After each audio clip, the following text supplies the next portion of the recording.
अस्सलाम वालेकुम गाइस, कैसे हैं आप। उम्मीद है आप सब खैरियत से होंगे। अल्लाह आपको खैरियत से रखे, अपनी हिफ्ज़-ओ-मान में रखे। आप जहाँ भी रहें आबाद शाद रहें, आमीन सुम्मा आमीन। आज मैं बनाने लगी हूँ बग़ैर पानी के बीफ की रेसिपी, जो कि बग़ैर पानी के बनाई जाती है। पानी बिल्कुल भी इसमें नहीं डाला जाता। कुछ अर्सा पहले पिछले दौर में हमारी नानियाँ दादियाँ ये बनाती थी, तो आज मैं भी उन्हीं के तरीके से बना रही हूँ। तो माशाल्लाह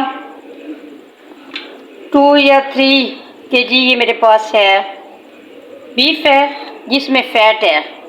ये फ़ैट मैंने बिल्कुल भी नहीं निकालनी, इसी में ही ये बनेगा। तो सबसे पहले मैंने इसको फ्रीज़ किया हुआ था, धो के रखा हुआ था, लेकिन अभी फिर भी मैंने इसमें थोड़ा सा पानी डाला है और इसको मेल्ट किया है। तो मैं इसको डालने लगी हूँ अपने प्रेशर के अंदर। इस तरीके से डाल दिया मैंने प्रेशर के अंदर। लेकिन प्रेशर में मैं इसलिए डाल रही हूँ क्योंकि पहले जलाते थे हम लकड़ी वगैरह, तो उस पर हल्की आंच पे कोयलों पे ये रेसिपी जो है इसको रख दिया जाता था, ये तरीक़ाकार बनाने का। तो लेकिन अब हम बनाते हैं गैस पे, तो गैस जो है वो कभी आती है कभी चली जाती है, तो इसलिए जल्दी वाला काम मैं भी कर रही हूँ। तो ये है अदरक लहसुन का पेस्ट, ये है खुश्क धनिया, ये दोनों चीज़ें इसके अंदर मैंने कर दी शामिल। इसके अलावा लहसुन जो है साबुत, उसको मैंने इसके अंदर डाल दिया।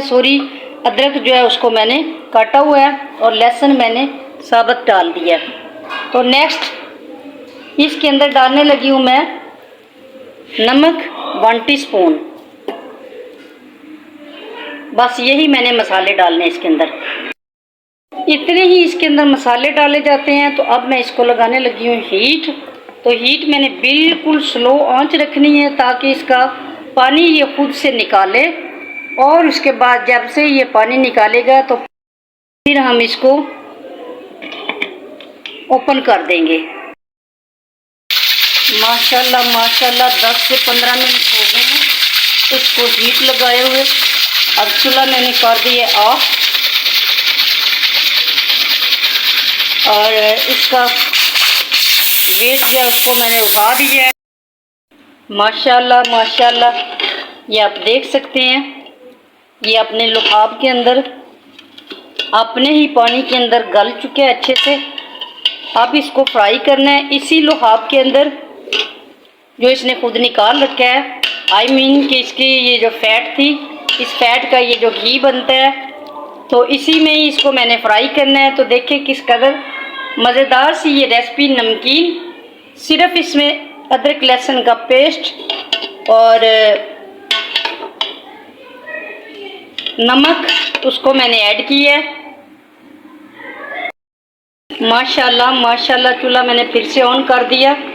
ये डालने लगी हूँ मैं लास्ट में तिक्का मसाला और 1 टीस्पून मैं डालने लगी हूँ काली मिर्च का पाउडर, दोनों चीज़ें। तो इसको डाल के अब करेंगे इसकी अच्छे से भुनाई इसी ऑयल के अंदर। ये बहुत ही मज़ेदार रेसिपी होती है, बहुत ही ताकतवर ये रेसिपी है। इसमें ज़्यादा मसाले बिल्कुल भी ऐड नहीं करते क्योंकि ये खुद ही इतनी पावरफुल है, तो इस वजह से इसमें कम ही मसाले ऐड करने हैं। तो इस तरीके से मैंने इसको अब फ्राई करना है किसी घी के अंदर। यकीन जानिए ये रेसिपी आप बना के देखें तो आप मुझे दुआएं देंगे नेक्स्ट ईद तक। तो दूसरे नंबर पे इसको आप बना के बगैर फ्रिज के 1 महीना भी फ्रिज के बाहर रखें, मतलब कि बगैर फ्रिज के आप किसी भी जगह पे हवा में रख दें, 1 मंथ तक आप रख दें तो ये बिल्कुल भी ख़राब नहीं होगी। ये बहुत मज़ेदार और यूनिक सी रेसिपी है। अभी थोड़ी देर इसको फिर से फ्राई करते हैं, फिर मैं आपको निकाल के भी दिखाऊंगी। माशाल्लाह माशाल्लाह, मेरे अल्लाह की शान, उसकी रहमतें, उसकी बरकतें और उसकी नेमतें जो अल्लाह ने हमारे लिए बनाई, हमारे लिए पैदा की।